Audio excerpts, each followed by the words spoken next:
nouvelles actions des agriculteurs en colère. Ils veulent notamment obtenir des hausses de rémunération et une simplification des normes.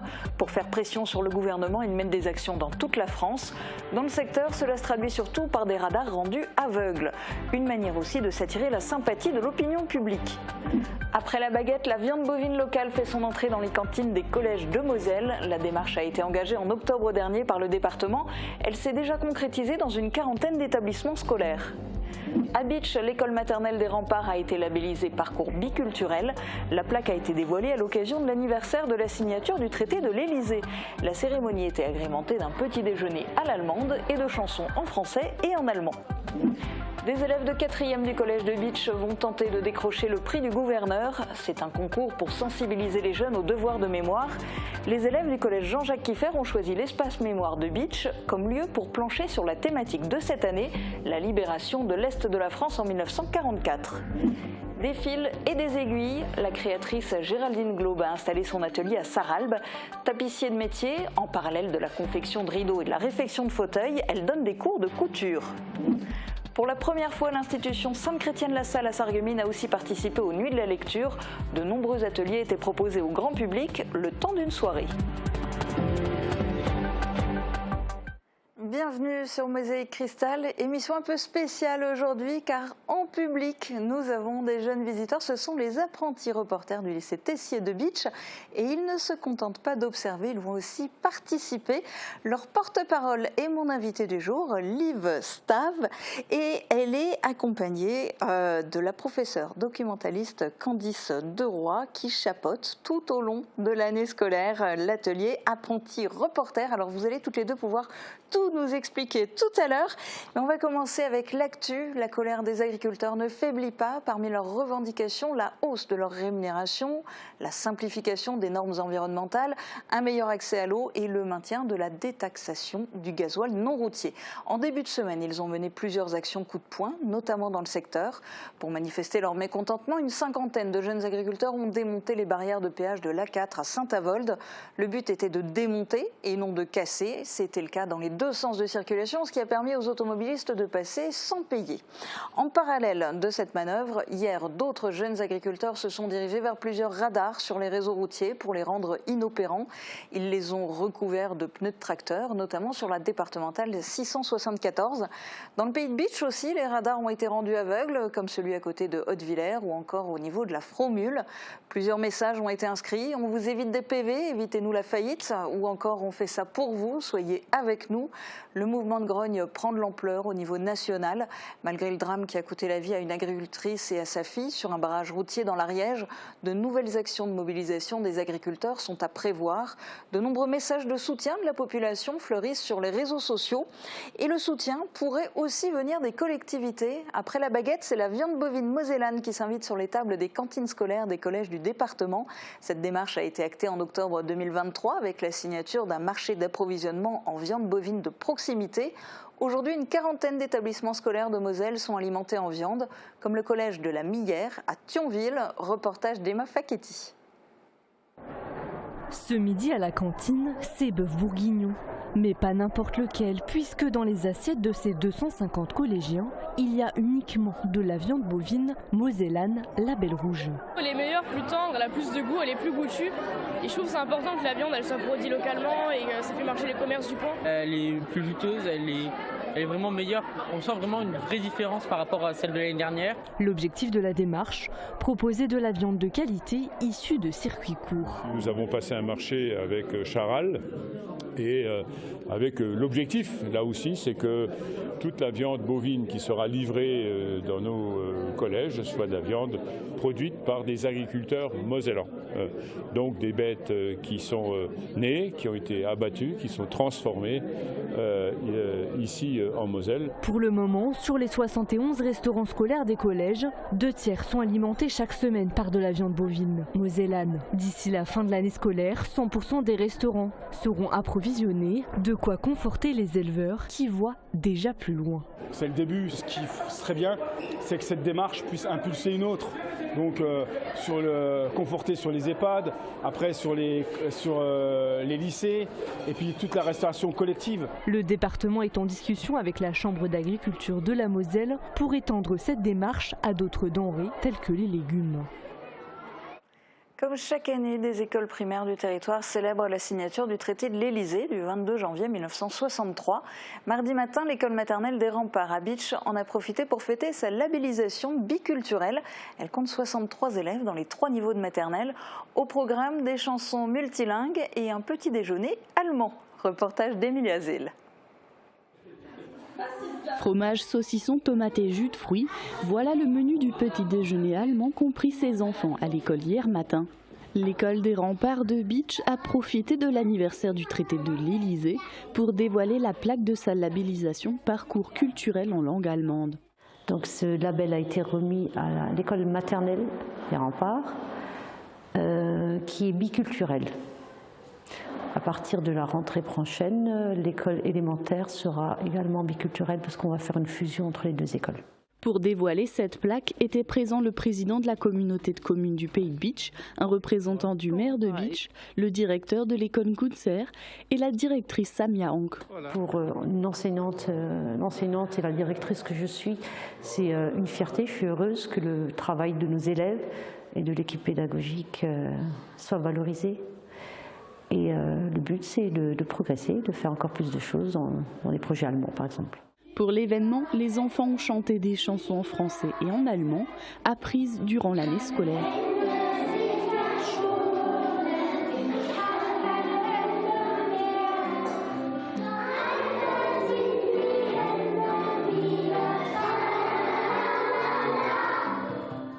Un concours pour sensibiliser les collégiens au devoir de mémoire. C'est en ce sens qu'a été créé le prix du gouverneur militaire de Metz.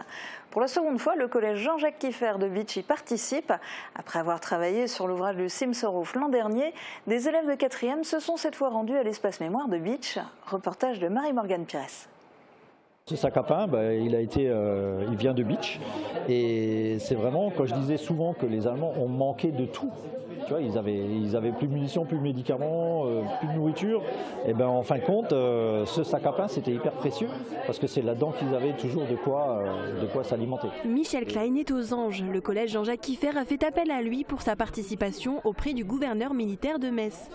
Un concours ouvert aux classes de 4e et 3e qui a pour thématique cette année la libération de l'Est de la France en 1944. L'espace mémoire de Bitche est une mine d'informations pour les élèves. On participe au concours, donc au prix du gouverneur, parce qu'on veut faire découvrir l'histoire locale sous une autre forme. Donc en fait, c'est moins ennuyeux souvent pour les élèves que d'être assis en classe et d'écouter le professeur ou de travailler sur des documents. Là, ça devient concret. Ils voient les objets en vrai, ils rencontrent M. Klein qui est passionné par ce qu'il raconte. En binôme, 26 élèves de 4e ont choisi un objet pour en créer une fiche d'identité. Le tout formera un fascicule. C'est un réservoir d'avion qui a été transformé en jouet pour enfants. À l'époque, ils n'avaient vraiment pas de moyens de se divertir, donc c'est vraiment artisanal. Tu as commencé à rédiger ? Oui, j'ai commencé, du coup j'explique l'histoire et après j'ai fait une description de ce qui est là-dedans. D'accord. Et peut-être encore demander M. Klein comment elle est arrivée dans l'espace mémoire. Pour de nombreux collégiens, c'est la première fois qu'ils découvraient ce lieu de mémoire locale. Ça m'étonne parce que j'ai jamais vu d'un endroit avec autant de choses dedans. Je sais qu'à une période j'aimais beaucoup l'histoire, mais après, en vrai, ça pourrait peut-être me permettre d'apprendre autre chose au niveau de la guerre et tout ça. Et c'est la première fois que l'espace mémoire accueillait un groupe de scolaires. Pour Michel Klein, c'était un rendez-vous à ne pas manquer. C'est vraiment génial d'avoir ces élèves qui viennent. Et puis il y en a plein qui me harcèlent de questions. Donc non seulement ils sont là, mais en plus ils ont envie d'être là. Et ils sont intéressés par le sujet, puisque du coup ils cherchent à comprendre, ils veulent des infos. Donc c'est super, quoi. La classe devra rendre son projet le 29 mars. L'an dernier, des élèves de Florian Moritz avaient déjà participé à ce concours et l'avaient remporté.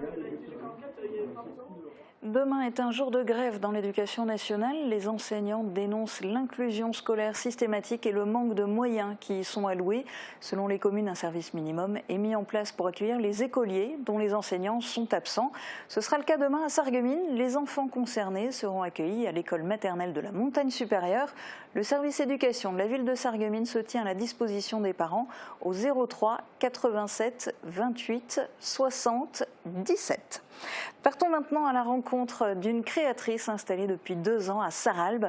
Géraldine Glaub a de multiples casquettes. En plus de la tapisserie d'ameublement, elle propose des cours de couture et réalise la réfection de fauteuils. Elle vient tout juste d'inaugurer son atelier pour y accueillir ses clients. Reportage de Marie-Morgane Pires. Donc là, je suis en train de faire des stores bateaux pour la maison d'un client.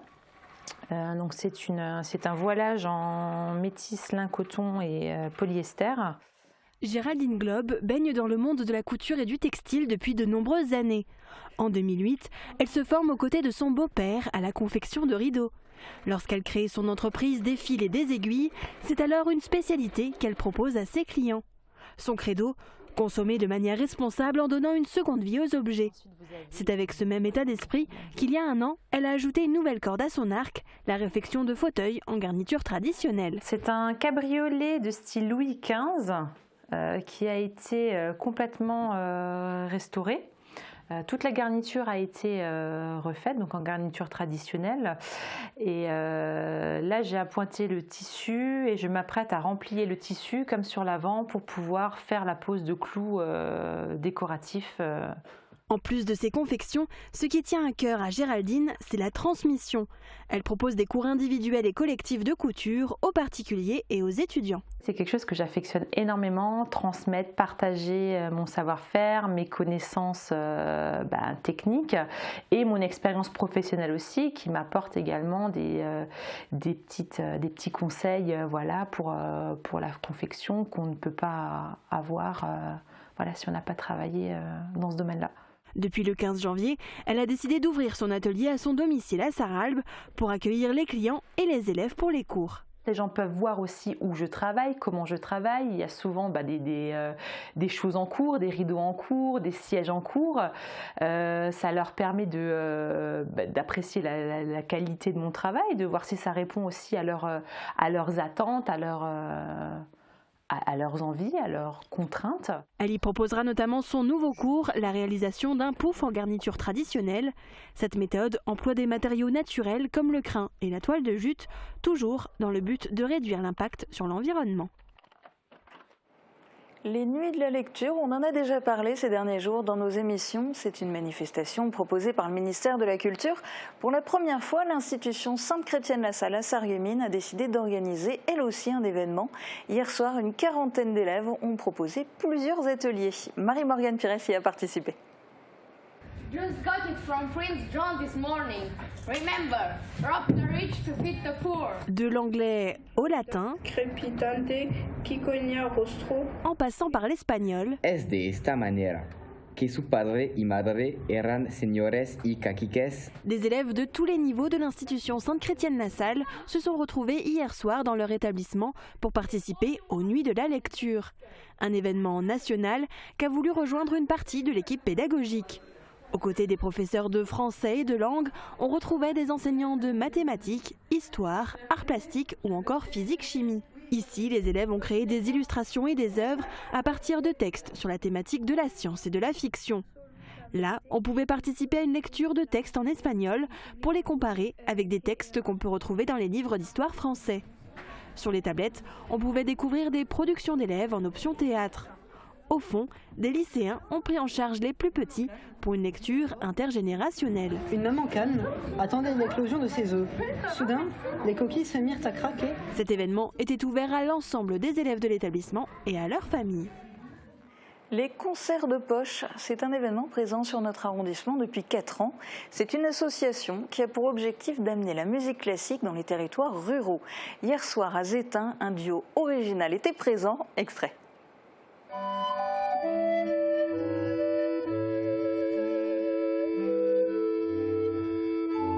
De la flûte de Pan et de l'accordéon bayane, 2 instruments qu'on aperçoit rarement en concert et qui s'accordent à la perfection. Les musiciens Bogdan Nesterenko et Dorian Georgilas, originaires de Moldavie, ont proposé un concert en 2 parties, en débutant avec des morceaux classiques de Bach, Verdi ou encore Bizet.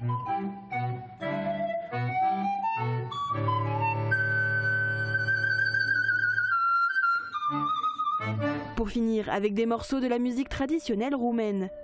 En amont du concert, des ateliers musique en chantier étaient organisés dans les écoles de Zétain, Sarinsmin et Rémolfin, où les élèves ont pu se mettre dans la peau d'un compositeur. L'association Les Concerts de Poche a été fondée en 2005 pour rendre plus accessible la musique classique, le jazz et l'opéra. L'an prochain, le concert de poche devrait être de retour, cette fois à Rémolfin. Concert d'un autre genre ce samedi soir à Sarralbe. Vous avez rendez-vous avec Éric Müller pour un récital de piano avec un répertoire intégralement issu des œuvres du compositeur allemand Robert Schumann. Vol au-dessus d'un nid de coucou, vous connaissez sans doute le film, vous avez peut-être lu le livre. Eh bien, allez maintenant voir cette œuvre adaptée au théâtre. La classe adulte du Conservatoire de Sarreguemines, dirigée par Margot Gauer, sera sur les planches du Casino des Faïenceries ce vendredi à 19h30 et dimanche à 16h. Si vous préférez dire Ja und Amen, ce sera à Sirstal, samedi et dimanche. La troupe Esprecher Theater remonte sur les planches pour vous faire rire en plate et la pièce sera précédée, comme chaque année, d'un lever de rideau par la troupe des jeunes. Les Plattfies vous emmènent, eux, faire les vendanges en Alsace. C'est le thème cette année de leur Kappensitzung et ça se passe comme d'habitude à la maison de quartier de Neunkirch à Sarreguemines. Qui dit Kappensitzung dit carnaval. Ypelin ouvre le bal avec une carnaval party samedi à la salle polyvalente. Un lieu, mais 2 salles pour 2 ambiances. Petit conseil, c'est moins cher si vous achetez votre billet en avance. Côté cinéma, Chasse gardée sera projetée vendredi à l'espace culturel de Putelange. Une comédie hilarante qui vous fera sans doute réfléchir avant de signer un acte de vente chez le notaire.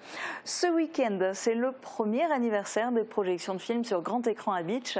Des animations et des surprises vous attendent et c'est le public qui a pu choisir les films. Samedi à 16h, ce sera Le Roi Lion et samedi soir à 20h, ce sera Retour vers le futur. C'est toujours un bonheur de le revoir, surtout sur grand écran. Les projections se déroulent comme d'habitude à l'espace Cassin et promis, il y aura aussi du pop-corn. Et puis maintenant, je vous propose de découvrir un nouveau lieu d'exposition. Le musée de la mine de Petite-Rosselle s'ouvre à l'art. En ce moment, c'est l'exposition de Robert Voirgard. Il présente ses travaux, résultat de 10 ans passés à photographier les machineries de la sidérurgie, notamment du côté d'Amnéville. Reportage de Rodolphe Wagner. C'est une exposition de plus qui a lieu dans la nouvelle salle réservée à l'art du musée de la mine de Petite-Rosselle. Robert Voirgard, artiste photo, a réuni sa collection confectionnée au fil de plus de 10 ans de travaux autour de la machinerie sidérurgique qui, s'il ne comporte pas de chevalement, rappelle aisément les entrelacements métalliques qu'on reconnaît à l'industrie du charbon. J'habite à Amnéville, je suis né à Amnéville et j'ai d'abord pris pour cible, si je puis m'exprimer ainsi, ce que je voyais autour de moi, c'est-à-dire les usines. Je suis né au milieu et j'ai vécu au milieu d'elles. Au départ, je n'avais pas de finalité dans le travail que j'allais faire et en multipliant les sites, je suis tombé amoureux, mais avec la volonté de satisfaire ma curiosité, d'aller sur des sites différents. Alors, j'ai trouvé d'abord plein de différences, et puis au fur et à mesure que je travaillais, les lignes étaient convergentes.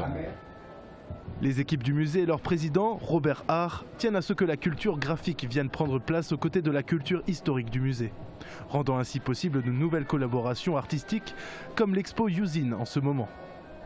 Alors c'est vrai que quand j'ai pris la présidence de ce musée il y a 3 ans, il n'y avait pas d'espace dédié à l'art et à la culture. Ça n'existait pas. Donc nous avons créé un espace que nous ouvrons maintenant à des artistes, qu'ils soient peintres, qu'ils soient photographes, etc. Et là ce soir, ça doit être la 5e ou la 6e exposition que nous faisons au sein de cet espace. Et là ce soir, c'est M. Voirgard qui effectivement nous propose de très très belles photos concernant l'industrie. Ça va continuer en 2024 sans problème, hein, effectivement, parce que bon, il n'y a pas que des expositions. Nous y organisons également des soirées avec de la danse, de la musique, et nous sommes en partenariat avec le Carrousel National pour organiser ici sur ce site des spectacles, par exemple en plein air. Un vernissage de plus qui a sans doute fini de rôder les équipes du musée, pas franchement habituées à la création d'espaces propres à la contemplation d'art pictural.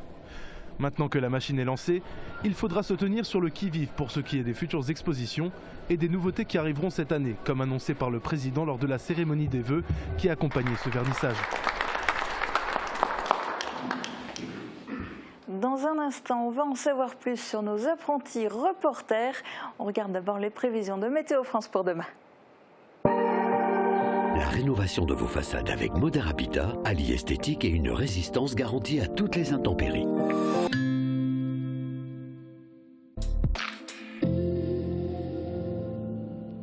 Bonjour tout le monde, hier un de nos téléspectateurs nous a envoyé une photo du ciel dans laquelle on peut observer un phénomène étrange, une longue ligne de points lumineux qui se déplaçait. Alors rassurez-vous, ce n'est pas une invasion extraterrestre, il s'agit d'un train de satellite Starlink de SpaceX que l'on peut voir occasionnellement traverser le ciel. À ce jour, environ 5000 satellites ont déjà été envoyés dans l'espace en 4 ans et d'ici à 2025, il devrait y en avoir 12 000. Mais ce n'est pas cette semaine que vous allez pouvoir les observer. Demain, on retrouve un ciel très couvert et même brumeux et une pluie fine va nous accompagner tout au long de la journée. Côté température, les minimales iront de 5 à 6 degrés et les maximales de 7 à 8 degrés. Demain, pensez à souhaiter une bonne fête au pôle et il fera jour de 8h11 à 17h15. Et surtout, si vous avez d'autres photos ou d'autres questions à nous poser, n'hésitez pas à nous écrire et je me ferai un plaisir de vous y répondre. En attendant, passez tous encore une très belle journée et à demain!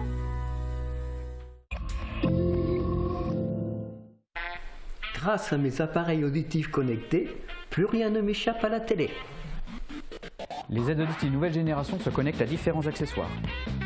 Et je ne louperai plus aucun appel de mes petits-enfants. Allô mamie? Comment ça va? Arthur, ouais, je suis trop contente de t'entendre.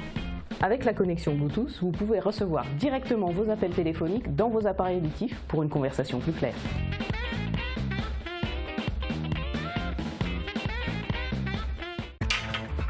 Chauffer une maison en hiver, la garder fraîche en été, ne faites pas l'impasse d'une bonne isolation.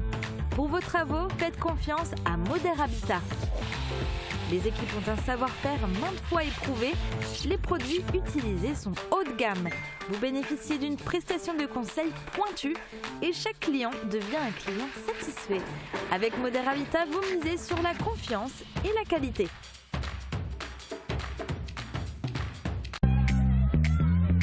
Je m'appelle Thomas, j'ai 23 ans, j'habite à Sarreguemines, je suis animateur au périscolaire des Francas le midi. Je suis heureux de venir le matin, je suis heureux de faire de nouveaux projets. Vous aussi, devenez animatrice ou animateur chez les Francas.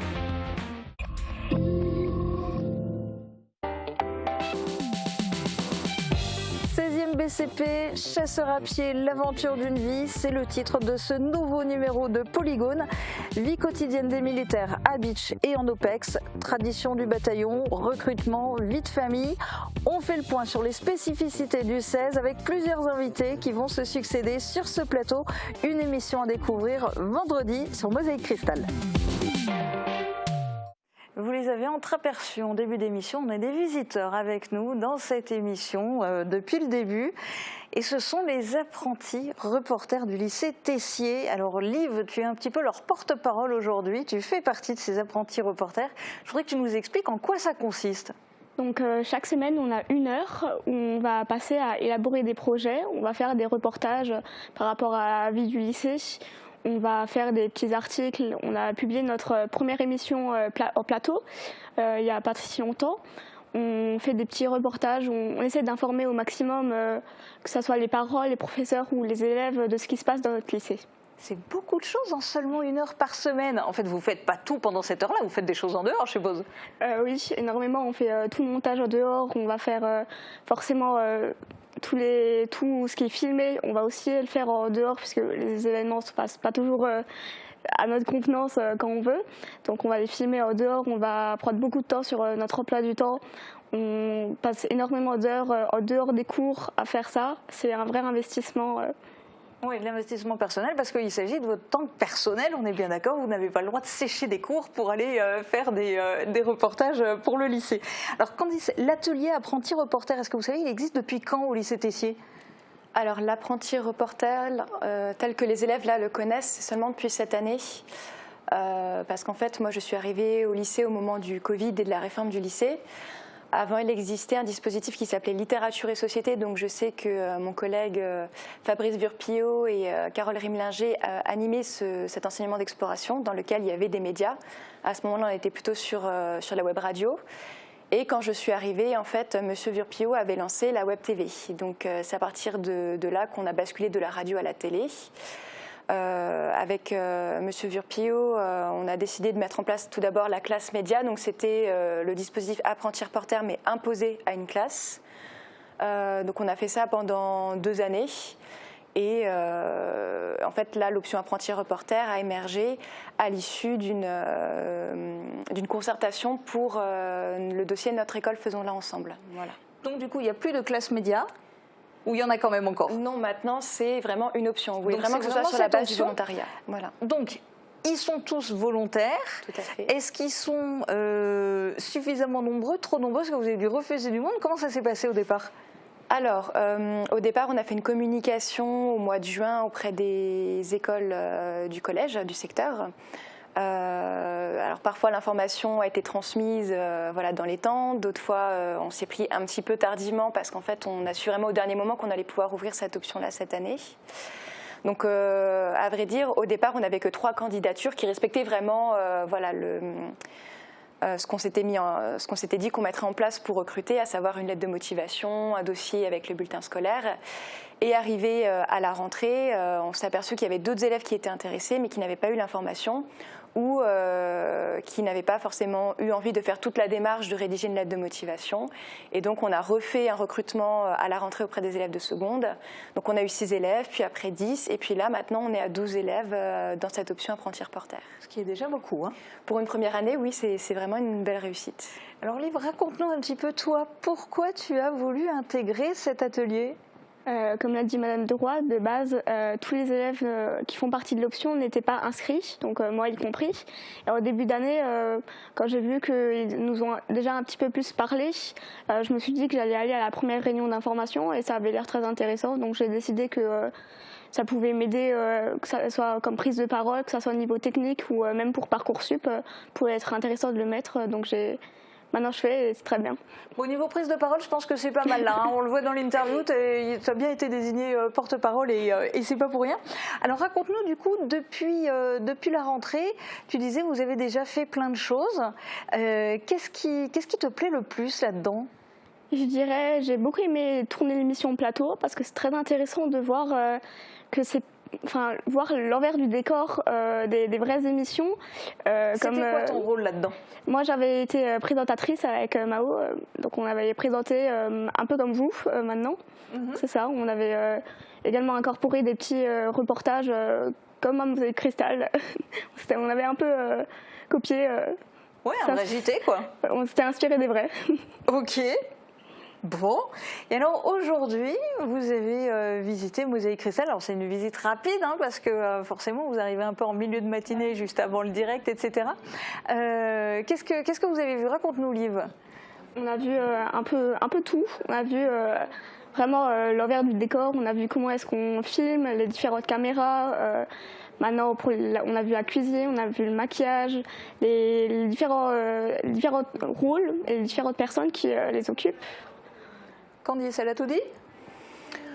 Oui, globalement, on a vu donc les différents espaces de Mosaïque Cristal, mais aussi du coup les différentes professions voilà, qu'il peut y avoir dans un service télévisé tel que Mosaïque Cristal. Et donc, je pense que ça a beaucoup apporté aux élèves d'apprentis reporters parce que beaucoup sont là aussi parce qu'ils ont des envies post-bac de faire du journalisme ou de l'audiovisuel, donc le cinéma, communication, c'est assez varié finalement. Est-ce qu'il y a des choses qui t'ont surprise dans ce que tu as vu aujourd'hui, Liv? Je ne pensais pas qu'on utilisait que les iPhones pour filmer, par exemple. Oui. Nous, c'est ce qu'on fait. Donc, on s'est dit, on est un peu fiers d'utiliser le même matériel qu'un JT comme ça. Donc, qu'une vraie chaîne, on est fiers. Les reportages télé aussi, on les fait de plus en plus avec des smartphones. On utilise encore des caméras pour certaines choses, mais c'est vrai qu'on utilise beaucoup les smartphones et ça permet de faire des nouvelles choses plus facilement, de manière plus légère, etc.